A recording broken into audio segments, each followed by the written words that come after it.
अस्सलाम वालेकुम दोस्तों, कैसे हैं आप सब? मैं आप सबको यूट्यूब चैनल इंग्लिश लिटरेचर पे वेलकम कहती हूँ। आज जो नॉवल हम डिस्कस करने जा रहे हैं उसका नाम है strange case of doctor Jekyll and mister Hyde, जिसको रॉबर्ट लुइस स्टीवेंसन ने लिखा है। ये राइटर का बहुत ही रिमार्केबल पीस ऑफ वर्क है जो कि परफेक्ट एग्जाम्पल है गोथिक लिटरेचर की। गोथिक लिटरेचर कौन सा लिटरेचर होता है जिसके अंदर हॉरर हो, डार्क मिस्टीरियस इविल टोन दिखाई जाए, जिसके अंदर डार्क प्लेसेस दिखाई जाए और हॉरर वाले टेरिफाइड वाले एलिमेंट्स दिखाए जाएं, जिसके अंदर स्क्रीमिंग्स दिखाई जाएं। उसमें क्राइम होता है, सस्पेंस का एलिमेंट होता है, सुपरनेचुरल एलिमेंट्स होते हैं। गुड एंड इवल का थीम बड़ा इंपॉर्टेंट दिखाया जाता है इसके अंदर। इसमें डबल का रोल इंपॉर्टेंट है। डबल रोल मीन्स क्या है? कि ऐसा करेक्टर जो कि अपेरेंटली गुड दिख रहा हो लेकिन उसका लिंक्ड इवल के साथ होता है। इसमें blood, pain, death, cruelty, eroticism दिखाया जाता है। करेक्टर जो है वो साइकोलॉजिकली डिस्टर्ब दिखाया जाता है। वॉयलेंस दिखाया जाता है। इसका पर्पस क्या होता है? इसका पर्पस होता है to evoke terror versus horror in the reader because of situation boarding. Means to say reader के अंदर टेरर की और हॉरर की सिचुएशन को क्रिएट करना। समटाइम्स इसमें कोई ना कोई मैसेज भी प्रीच किया जाता है। तो ये सब एलिमेंट्स जो है हम लोग इस रिस्पेक्टिव पीस ऑफ वर्क के अंदर भी देखने वाले हैं, जिसका राइटर रॉबर्ट लुइस स्टीवेंसन है। थोड़ी बहुत गपशप हम लोग ना राइटर के अबाउट भी कर लेते हैं। जो लुइस स्टीवेंसन है, ये बेसिकली एक स्कॉटिश नॉवेलिस्ट, पोइट और ट्रैवलर राइटर थे, जिनका सबसे important work treasure island, kidnapped, strange case of doctor Jekyll and mister Hyde, a child's garden of verses, ये इनके इम्पोर्टेंट वर्क्स हैं। बर्थ की बात करें तो नवंबर 13 1850 में ये पैदा हुए और डेथ की बात करें दिसंबर 3 1894 में इनकी डेथ हो जाती है। 16 ईयर्स की एज में ही राइटर ने लिखना शुरू कर दिया हुआ था। डिफरेंट वर्क्स में इनका राइटिंग स्टाइल डिफरेंट नज़र आता है। मोस्टली ये अपनी लैंग्वेज के अंदर, राइटिंग के लैंग्वेज के अंदर फॉर्मल लैंग्वेज यूज़ करते हैं, रेपुटेशन का यूज़ करते हैं, ताकि जो इनका इंपॉर्टेंट पॉइंट है जिसको ये कन्वे करना चाहते हैं उसको एम्फसाइज करें और कन्वे कर दें। Different literary devices such as metaphor, symbols, personification को यूज़ करते हैं ताकि अपने टेक्सचुअल जो मीनिंग है उसको एक लेयर दे सके, उसको कवर कर सके और हिडन वे में रीडर को वो कन्वे कर दें। तो राइटर के अबाउट इतनी गपशप काफ़ी है। Strange case of doctor Jekyll and mister Hyde के की फैक्ट्स की बात करें हम, तो इसका यानरा गोथिक मिस्ट्री स्टोरी है। जिस लैंग्वेज में लिखा गया वो लैंग्वेज इंग्लिश है और जब ये पब्लिश करवाया गया तो इसकी फर्स्ट डेट ऑफ पब्लिकेशन जनवरी 1886 थी। इसमें नरेटर जो है उसका कोई नेम नहीं पता हमें। इस स्टोरी की नरेशन थर्ड पर्सन में की गई हुई है। डॉक्टर लैनियन और डॉक्टर जेkyll, इन्होंने भी एक एक चैप्टर नरेट किया है कॉन्फेशनल लेटर के थ्रू। जब ये बात करते हैं कॉन्फेशनल लेटर की, तब पॉइंट ऑफ व्यू की बात करें हम इसके अंदर तो मोस्टली इसमें अटरसन नेम का एक पर्सन है, उसका पॉइंट ऑफ व्यू हमें नजर आएगा। और लास्ट 2 चैप्टर्स के अंदर डॉक्टर लनियन और डॉक्टर जेkyll, उनके जो रिपोर्ट, उनके जो एक्सपीरियंसेस थे, उनके पर्सपेक्टिव्स हम लोगों को सामने नजर आएंगे। थ्रू आउट द स्टोरी इसकी जो टोन है वो मिस्टीरियस और सीरियस है। टेंस इसके अंदर पास्ट यूज किया गया हुआ है। सेटिंग इसमें लेट 19th सेंचुरी दिखाई गई हुई है। प्लेस सेटिंग के लिहाज से बात करें तो लंदन है। प्रोटैगोनिस्ट इसके अंदर डॉक्टर हेनरी जेkyll है। तो I think these facts are enough. अब हम बात करते हैं स्टोरी की। पहले हम डिस्कस करते हैं करैक्टर को। इसमें जो करैक्टर आएगा हमारे पास, सबसे पहले डॉक्टर जेkyll का आएगा, फिर मिस्टर हाइट का आएगा।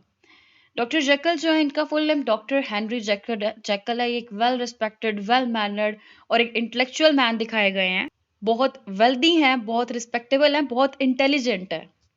अच्छा, इसके एज की एक खास बात बताऊं, क्योंकि विक्टोरियन एरा से बिलोंग करते थे ना, तो विक्टोरियन एरा के अंदर जितने भी साइंटिस्ट थे ना, उनको लोग ऐसे देखते थे जैसे कि ना कोई सुपरस्टिशंस, एंड इनकी जो डिस्कवरीज है ना वो भी सुपरस्टिशन बेस्ड है। ठीक है, ये ना सारा काम जो है इनका अनगॉडली होता है। मीन्स टू से कि ये बड़ी अजीब सी क्रिएचर है जो डॉक्टर्स हैं, जितने भी साइंटिस्ट हैं, ये सब कुछ। क्योंकि अगर हम चार्ल्स डार्विन की जो थ्योरी थी द ओरिजिन ऑफ स्पीशीज, जो कि 1859 में पब्लिश हुई थी, अगर इस बुक की बात करें ना, तो बहुत से लोगों का कहना था ये बुक जो है रिलीजन के ऊपर अटैक कर रही है। तो मीन्स टू से बात इतनी सी है कि साइंटिस्ट को ना प्रायोरिटी नहीं दी जाती थी। साइंटिस्ट को एविल, साइंटिस्ट को सुपरस्टिशन क्रिएचर समझा जाता था। तो इसीलिए समटाइम्स जो इस विक्टोरियन टाइम पीरियड के लोग थे, उनका कहना था कि scientist who are untrustworthy and engaged in doing the devil's work.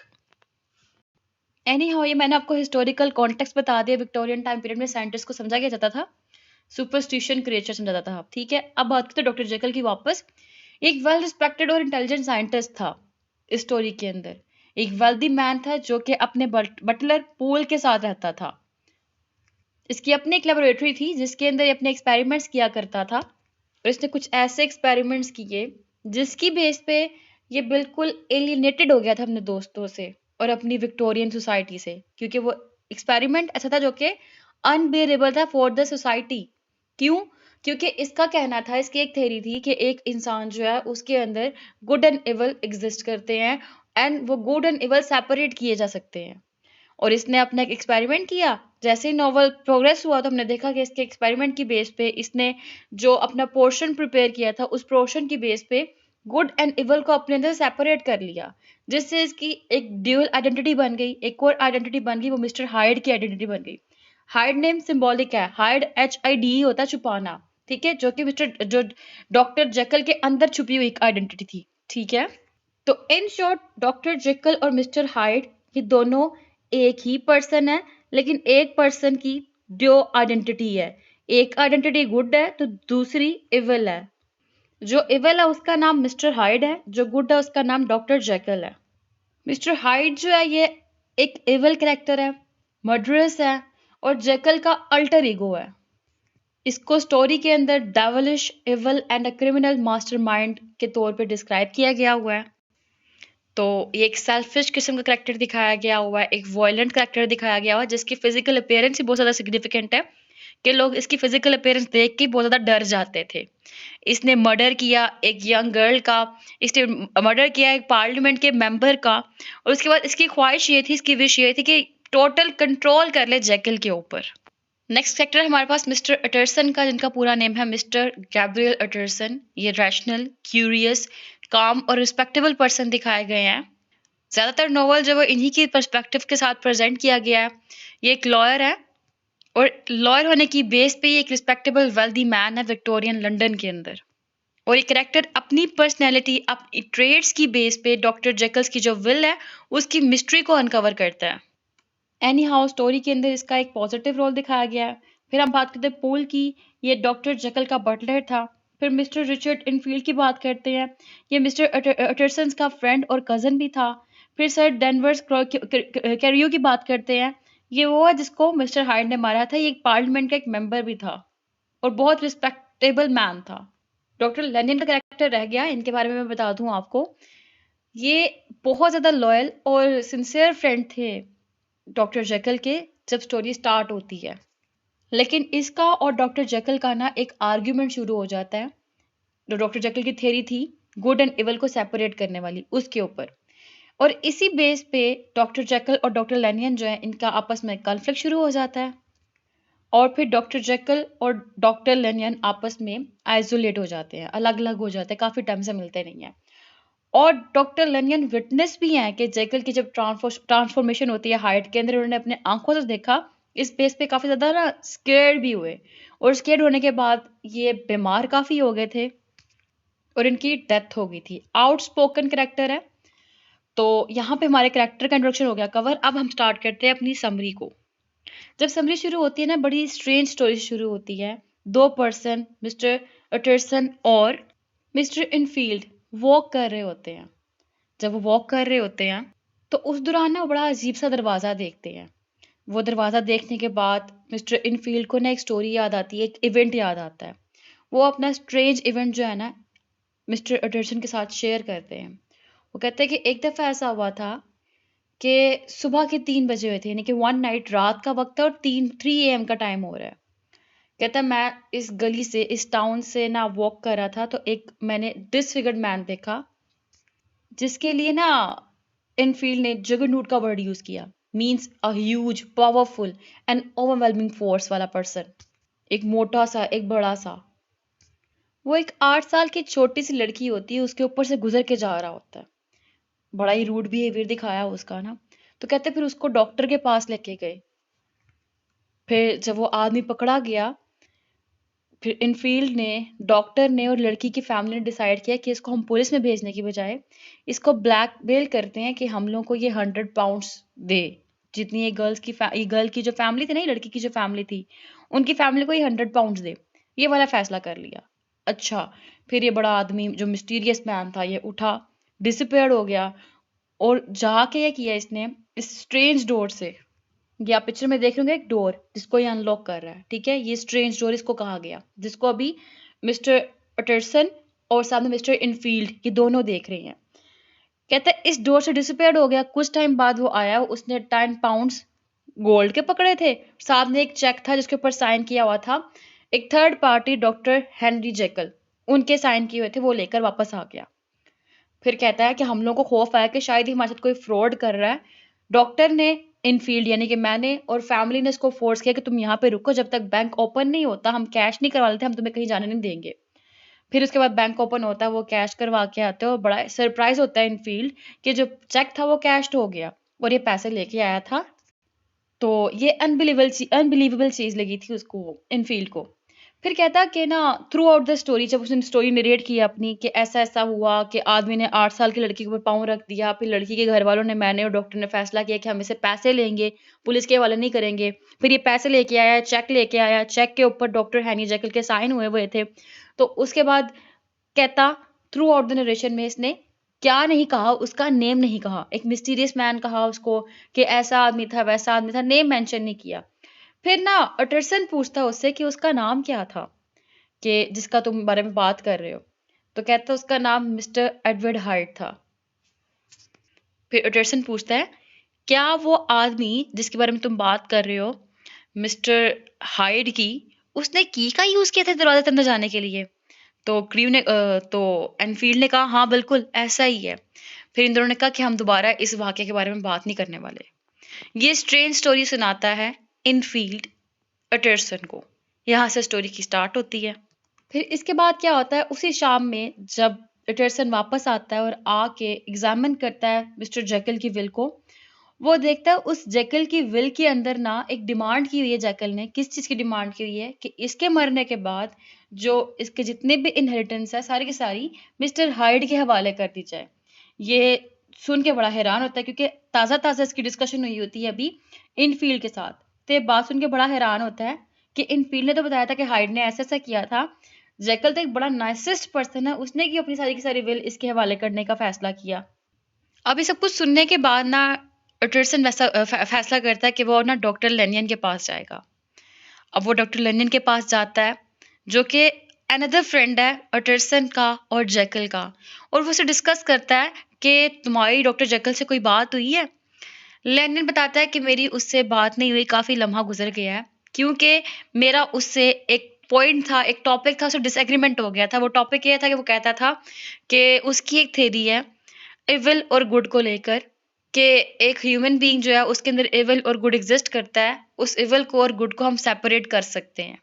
तो कहता है इस थ्योरी के ऊपर मेरा उससे डिसएग्रीमेंट हो गया था और उसके बाद मैंने उससे बात नहीं की, और उसने इस थ्योरी को अनसाइंटिफिक बोल्डर डैश का नेम दिया था, मीन्स सेंसलेस टॉक। ये मैंने स्क्रीन पे वर्ड लिख दिया, इंपॉर्टेंट वर्ड है, आप भी नोट कर लीजिएगा। अच्छा, फिर उससे अटरसन पूछता है कि तुम हायट के बारे में जानते हो कि हायट कौन है, जो कि जेकल का नया दोस्त बना है। तो अटरसन कहता है पता नहीं, मेरी तो जेकल से कोई बात नहीं, मैं हायट के बारे में नहीं जानता कि हायट है कौन।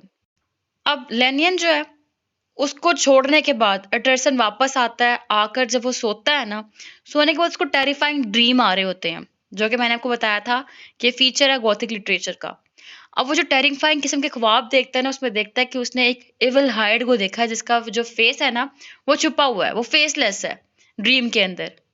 उसने ना अपने पाँव के नीचे एक यंग गर्ल को दे दिया है, और उसके बाद ना वो जेकल के बेड के बिल्कुल साइड पे जाके खड़ा होकर उसको ऑर्डर कर रहा है कि उठ जाओ।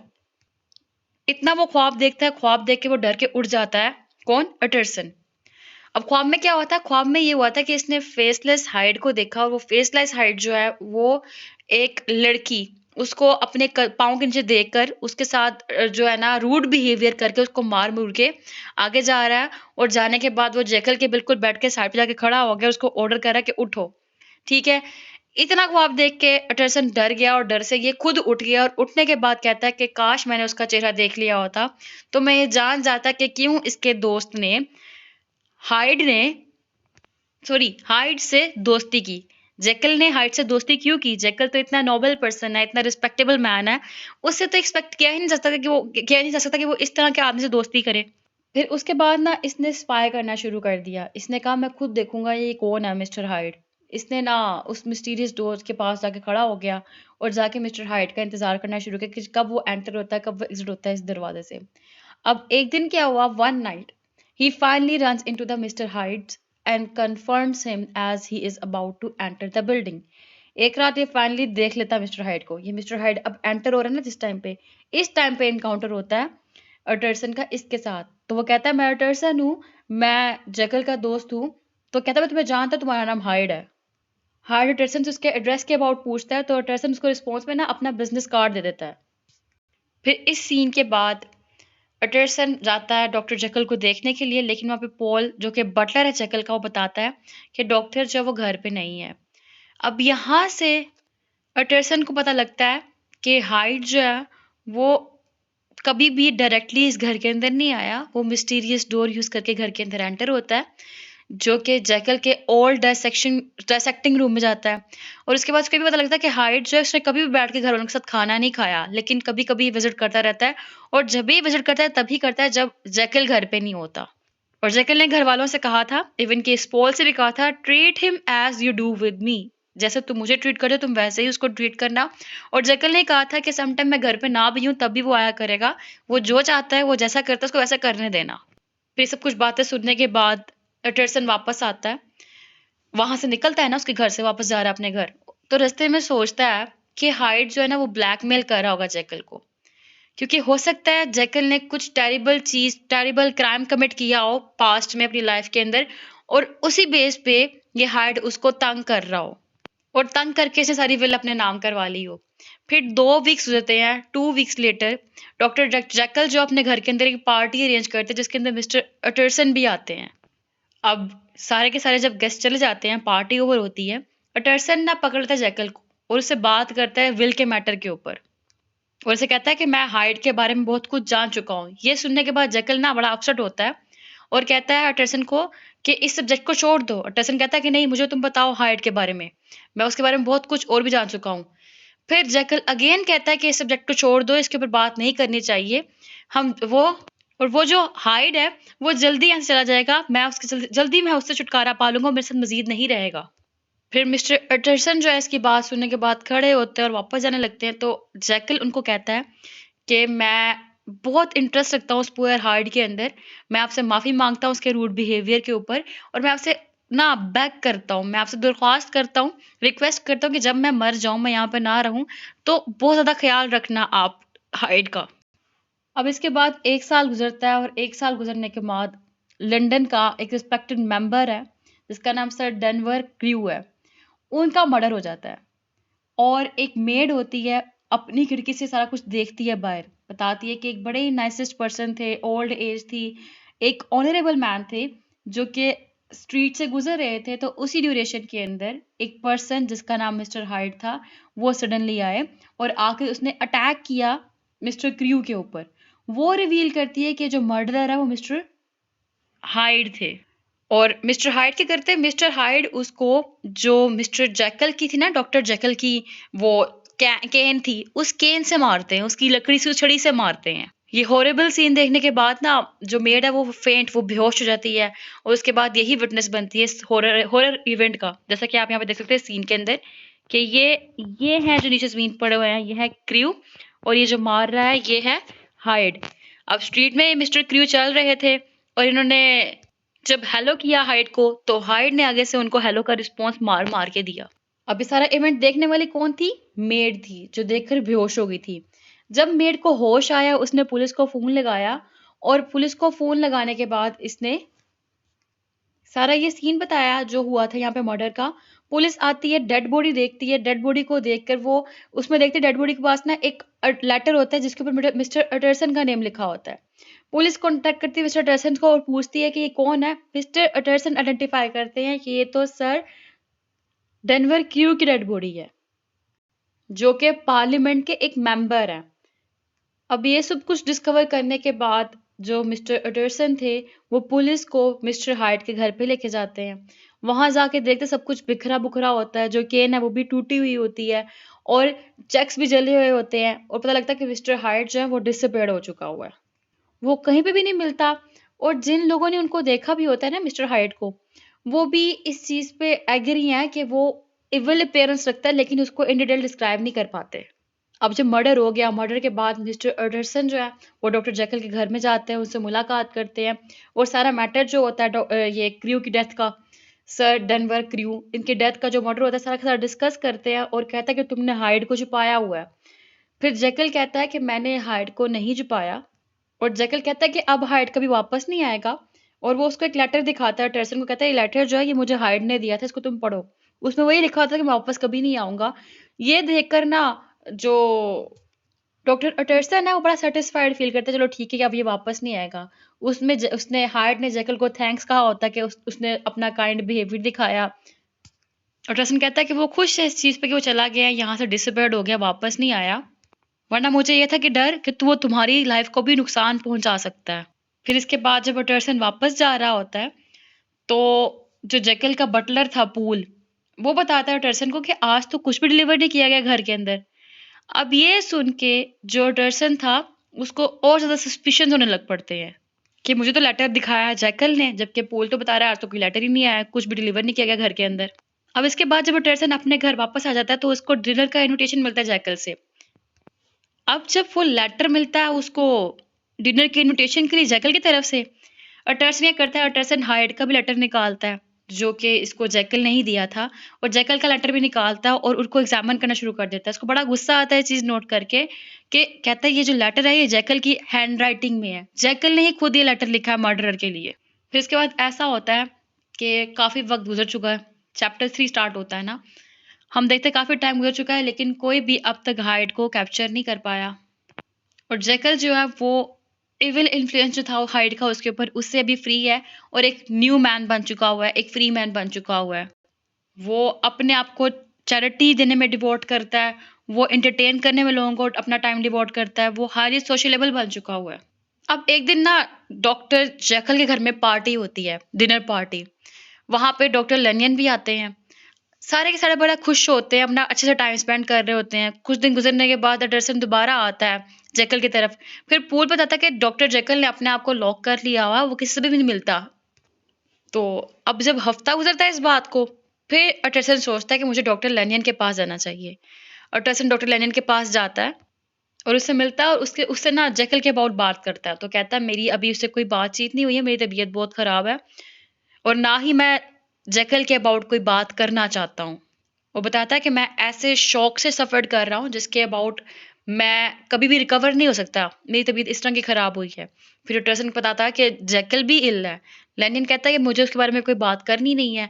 अब टर्सन बड़ा परेशान होता है कि ये क्या हो गया, लेनिन जो है वो जैकल के अबाउट बात नहीं करना चाह रहा, इसकी भी तबीयत बहुत ख़राब है, ये एक शॉक्ड में है जो कभी भी रिकवर नहीं हो सकता, और जैकल जो है उसकी भी तबीयत ठीक नहीं है, ये सब कुछ हो क्या रहा है। ये कन्फ्यूज़ होता है, कन्फ्यूज़ होकर जैकल को एक लेटर लिखता है और उससे उसकी एक्सप्लेनेशन मांगता है उसके स्ट्रेंज बिहेवियर की। जैकल उसको रिप्लाई करता है जो कि उसको नेक्स्ट डे मिलता है, जिसमें लिखा होता है I have brought on my self a punishment and a danger that I can not name. अब क्या हुआ, बिल्कुल एक हफ्ता गुजरता है। एक हफ्ता गुजरने के बाद डॉक्टर लनियन का ना एक लेटर होता है, वो मिस्टर अटर्सन को दिया जाता है कि मिस्टर अटर्सन ये आपके लिए एक लेटर है, डॉक्टर लेनियन की तरफ से है। डॉक्टर लेनियन की डेथ हो जाती है, और वो मिस्टर अटर्सन को इंस्ट्रक्शन भी देता है कि तुम ये लेटर सिर्फ और सिर्फ तब खोलना जब यहाँ तो डिसअपियरेंस या फिर डेथ हो जाए डॉक्टर जैकल की। An honourable man who respects his friends and clients wishes Utterson does not open the letter. फिर इसके बाद ना दोबारा से मिस्टर इनफील्ड और मिस्टर हडसन जो है ना, वो उस मिस्टीरियस डोर, यही वाली डोर के बाहर से गुजर रहे होते हैं, और विंडो से देखते हैं कि मिस्टर जो डॉक्टर जैकल है वो उस जगह पे है, अपने लैब के अंदर काम कर रहा है। अटर्सन उसको आवाज देता है कि आ जाओ हम लोग इकट्ठे चलते हैं बाहर, वॉक शॉक करते हैं।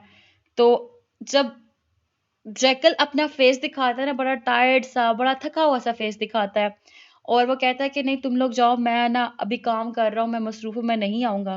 और टर्सन और इनफील्ड उसके फेस को नोट तो करते हैं कि इसके फेस के ऊपर कितनी पेन दिखाई दे रही है, लेकिन ये कहने के बाद जैकल फौरन दरवाजा बंद कर लेता है।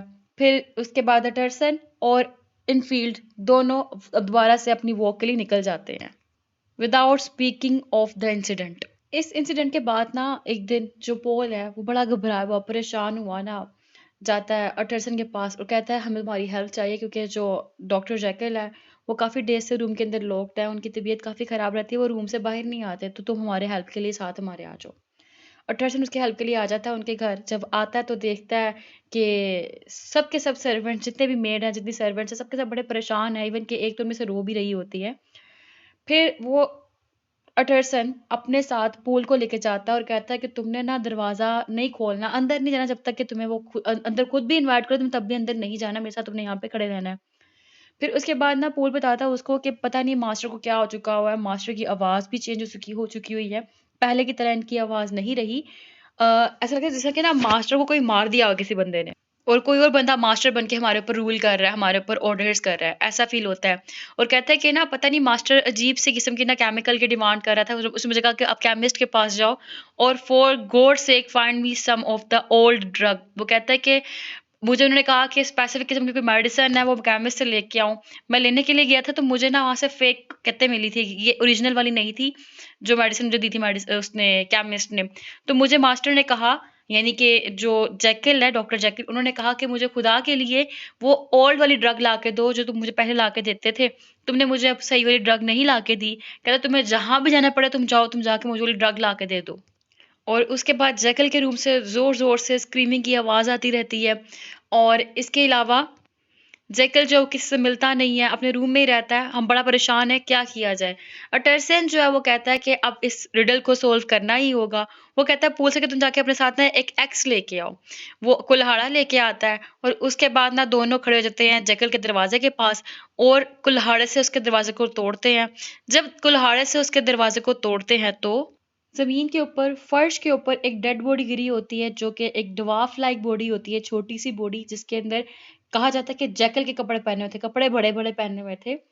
तो पूल और साथ में अटरसन ये कंक्लूड करते हैं कि इस पर्सन ने ना अपने जो डीड्स किए हैं बैड डीड्स उसकी बेस पे सुसाइड कमिट कर ली है कि इस पर्सन ने हाइड ने और अपने आप को पनिशमेंट दी है क्योंकि ना अब ये फेस नहीं कर सकता था जो इसने सब कुछ किया उस चीज़ को।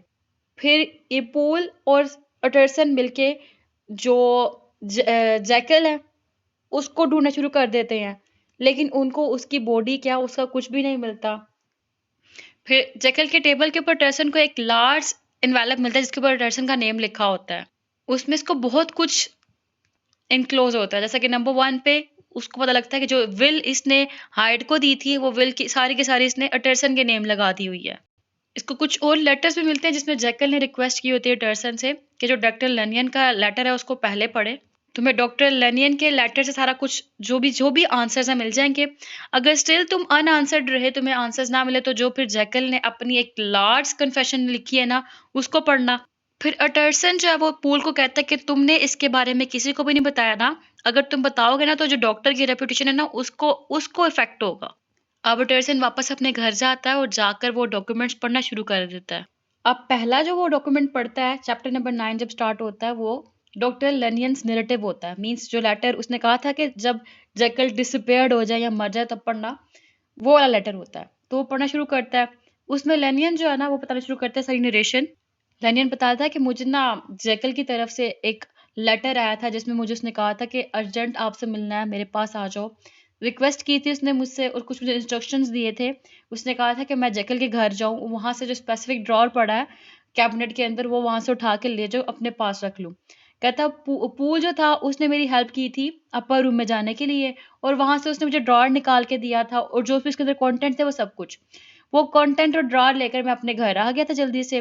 फिर एक मैसेंजर आया था जैकल से, जैकल की तरफ से, और उसने मुझे कहा जितने भी इंग्रीडिएंट्स हैं वो सब मुझे दे दो। कहता है कुछ भी एक्सप्लेनेशन थी कि जैकल ने मुझे क्यों कहा था सब कुछ करने के लिए, लेकिन ये टास्क मैंने परफॉर्म किए। उसने सारी डायरेक्शंस को फॉलो किया, वापस आया उस ड्रॉवर को लेकर। अब क्या हुआ, कुछ टाइम गुजरने के बाद एक स्ट्रेंज मैन आया उसके रूम में जो कि हाइड था। अच्छा, हाइड के आने से पहले ना जितने भी इसने इंग्रेडिएंट्स थे जो उसके अंदर मौजूद थी चीज़ें, उन सबको एग्जामिन करता है तो देखता है कि उसके अंदर रेड कलर का पोर्शन होता है, एक डॉक्यूमेंट्री होती है। अच्छा, एक करेक्शन कर दूँ ये वाली कि मैसेंजर आता नहीं है, उसको जैकल ने ही कहा था तुम्हारे पास मेरा एक मैसेंजर आएगा सब कुछ लेने के लिए। ठीक है, अब वो उस मैसेंजर का ही वेट कर रहा होता है, वो मैसेंजर आता है तो मैसेंजर एक्चुअली में हाइड होता है। तो जब हाइड इसके पास आता है बड़ा ही स्ट्रेंज बिहेवियर करता है और लेनियन उसको देख के बड़ा डर जाता है क्योंकि उसकी जो अपीयरेंस होती है बड़ी खौफनाक किस्म की होती है। हाइड जाता है ड्रॉर की तरफ, वहां से निकालता है वो मिक्सचर्स और उनको मिक्स करता है आपस में। पहले वो पर्पल होता है, फिर वो ग्रीन हो जाता है और फिर हाइड है वो उस पोर्शन को ड्रिंक कर लेता है। जब वो पीता है उस ग्लास को तो देखता है कि उसकी बॉडी ट्रांसफॉर्म हो चुकी है। Hyde is gone and doctor Jekyll is standing before Lanyon. और इस पॉइंट पे लेनियन कंक्लूड करता है इसके लेटर को और कहता है stating that Jekyll's explanation of the transformation and the nature of his years of experimentation are too disturbing to repeat. Lanyon knows that the shock of this event is so severe that he will surely die. कि वो बताता है कि इसका जो ये experimentation थे ये बहुत ही डिस्टर्बिंग थे और ये ऐसा शौक था तो इसको पता था इस शौक से इसने डेथ हो जाना है इसकी। इसी बेस पे उसने वो लेटर लिखा था ताकि वो लेटर अटरसन तक पहुंच जाए और अटरसन जो है वो जेकल की रियलिटी उसके उसके मरने के बाद यानी कि जेकल के मरने के बाद वो जान जाए। फिर है हमारे पास लास्ट चैप्टर नंबर 10 जिसके अंदर हमारे पास नरेशन आ जाती है हेनरी जेकल्स की full statement of the case. इसमें वो कन्फेशन करता है और अपना पूरा केस बताता है उसने क्या क्या किया था। उस ट्रांसक्रिप्शन में जेकल बताता है कि जब वो पैदा हुआ था वो अच्छा फॉर्चुनेट रखता था, उसके पास लार्ज इनहेरिटेंस था, उसके पास वेल्थ थी, एक हार्ड वर्किंग नेचर था, वो एक स्ट्रॉन्ग आइडियलिस्ट था। उसने अपने वाइसेस को सीक्रेट रखा और उन वाइसेस को अपनी बुराइयों को छुपा कर रखने से उसने सोसाइटी के अंदर एक अच्छी रिस्पेक्ट मेंटेन की थी। फिर जैकल ने कहा कि जैकल जब अडल्टहुड ये एज में गया तब उसने ये फाइंड आउट किया कि उसके अंदर दो लाइव्स हैं। एक वो जो बहुत ही ग्रेसफुल है, जो हर एक से खुश होकर मिलती है, जिसके अंदर विर्च्यू का एलिमेंट है, और दूसरी एक हिडन सोल है, एक hidden players and dark underpinnings. Means एक तो गुड साइड है तो दूसरी इवल साइड है। फिर कहता है एज अ साइंटिस्ट मैंने ये डिसाइड किया था कि मैं जो ड्यूल नेचर ऑफ मैन है इनको एग्जामिन करूंगा। और इस चीज के बारे में जब लेनियन से बात की थी लेनियन ने इसको बड़ा ऑफेंसिव कंसीडर किया और बाद में जैकल कहता है इंसिस्ट करता है man is not truly one but truly two. फिर एक्सप्लेन करता है how through his research he hope to separate each side. फिर कहता है कई सालों काम करने के बाद फाइनली मैं अपने एक्सपेरिमेंट में कामयाब हो गया। मैंने एक अल्टर ईगो बना लिया अपना और वो अल्टर ईगो मैंने केमिकल सोल्यूशन के थ्रू बनाया था कि मैंने केमिकल सोल्यूशन क्रिएट कर लिया। जब मैंने उसको पिया तो मेरा अल्टर ईगो बन गया जिसका नाम मैंने मिस्टर एडवर्ड हाइड रखा था जो कि एक स्मॉल डॉविश मैन था। और कहता मैंने हाइड की तरह रहने को बड़ा पसंद किया था क्योंकि उसमें मुझे सोसाइटी का कोई कंट्रोल नहीं था और मैं जो जितनी भी डार्कर साइड थी मेरे अंदर मैं उनको इजीली परफॉर्म कर सकता था। लेकिन आहिस्ता आहिस्ता हाइड जो मेरे ऊपर ओवर पावर होने लग पड़ा था और उसने स्ट्रेंथ गेन करना शुरू कर दी थी। जैसे मैंने लाइफ प्लान की हुई थी मेरी लाइफ वैसे ही चल रही थी, लेकिन 2 मंथ्स बाद ऐसा हुआ कि सर डनवर्स क्रू का मर्डर हो गया। कहता उसके मर्डर के बाद और बुरा इम्पैक्ट हुआ मेरे ऊपर कि एक रात मैं सोया हुआ था तो मैं अनवॉलेंटरीली ट्रांसफॉर्म हो गया था हाइड के अंदर। अब वो कहता जो मेरा एक्सपेरिमेंट था वो मेरे कंट्रोल से बाहर हो गया। मैंने पूरी कोशिश की इसको कंट्रोल करने की और 2 मंथ्स के लिए मैं सिर्फ और सिर्फ जैकल की लाइफ के तौर पे अपनी लाइफ स्पेंड की और उसके बाद मैंने दोबारा से पोर्शन लिया और मैंने क्या किया मैं फिर से हाइड बन गया। यानी कि मैं अपने आप को फर्दर रिप्रेस नहीं कर पाया। कहता फिर से मैंने खुद को कंट्रोल करने की कोशिश की और मैंने कहा अब मैं दोबारा ट्रांसफॉर्म नहीं होऊंगा। मैंने अपने सोशल जो बिहेवियर थे उनको दोबारा से अच्छा करने की कोशिश की, लेकिन पहले की तरह फिर से मैं अपनी वर्चुअस और प्योर लाइफ से बोर हो गया और फिर से मैंने वो पोर्शन लिया और फिर से मैं ट्रांसफॉर्म हो गया हाइड के अंदर। और इस टाइम ये ट्रांसफॉर्मेशन मेरी एक पार्क के अंदर हुई थी। सॉरी एक करेक्शन कर दूं कि जब ये पार्क में था इस टाइम इसने पोर्शन नहीं लिया था बल्कि ये अनविलिंगली खुद ही ट्रांसफॉर्म हो गया था हाइड के ना, जैसा कि पहले एक रात सोए सोए ट्रांसफॉर्म हुआ था। कहता अब की बार जब मैं पार्क के अंदर ट्रांसफॉर्म हुआ था हाइड में तो मैं घर नहीं जा सकता था और पुलिस मुझे पकड़ ना ले, इसीलिए मैंने क्या किया मैंने लेनियंस की हेल्प ली थी और ये सारा कुछ सीन हुआ था जिसके अंदर अभी जो आपने प्रीवियस मैंने बताया चैप्टर के अंदर लेनियन की स्टोरी वो सारा कुछ हुआ था।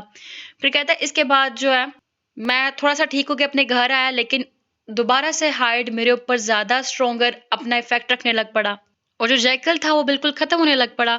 उसके बाद मैटर ज्यादा वर्स होता गया। मुझे पोर्शन चाहिए था सोल्ट का अपने इसको फर्दर बनाने के लिए, लेकिन मुझे जो सोल्ट था वो नहीं मिला।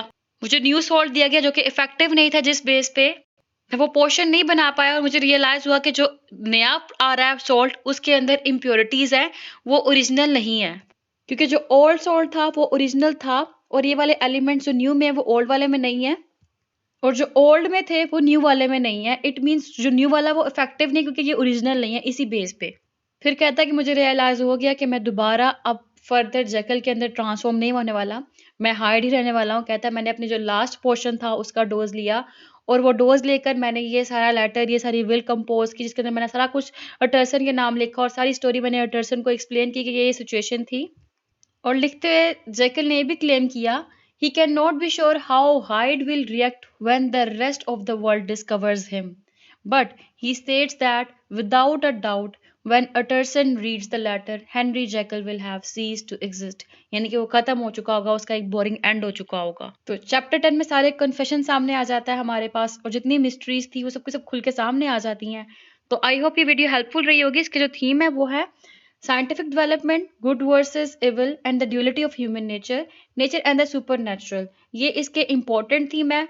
टोटल जो वर्क था वो गॉथिक वर्क था, गॉथिक लिटरेचर पे बेस कर रहा था। ये वीडियो आपके लिए हेल्पफुल रही होगी, दुआ में मुझे खास याद रखिएगा। फिर मिलते हैं नेक्स्ट वीडियो में नेक्स्ट लेक्चर के साथ। तब तक के लिए अल्लाह हाफिज।